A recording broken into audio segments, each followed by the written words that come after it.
What do you think of Rheem versus Goodman air conditioning? Goodman air conditioners are not so hot. Why?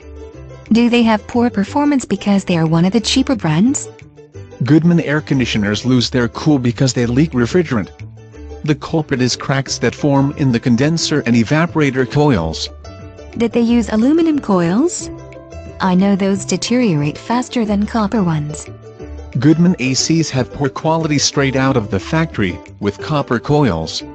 In fact, Goodman was even sued for that very reason around 2007 or 2008.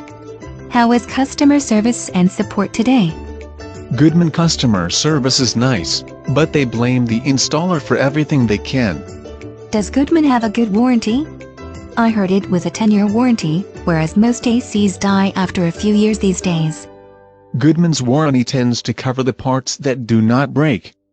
Yet you'll face multiple repairs before the unit is 5 years old. I'd like to ream a company that has that poor of quality. Speaking of reaming, you asked me about Rheem air conditioners. What do you think of Rheem air conditioners? Rheem is one of the major brands, I'll give them that. I know best-selling does not mean high quality. I mean, what else explains Justin Bieber?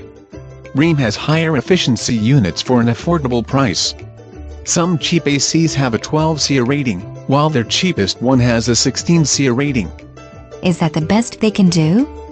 Their most efficient unit is 19.5 SEER, which costs a little more but is offset by the lower electric bills you'll face. How does higher efficiency save me money? Instead of running 10 hours to cool your house, it might run 6. Less runtime means less power being used. And electric bills are already 25% higher or so than when Obama took office. He did say your electric bill would have to skyrocket to enforce environmental standards, or some such nonsense. Then I'll get a Rheem and save money on electricity and repair bills.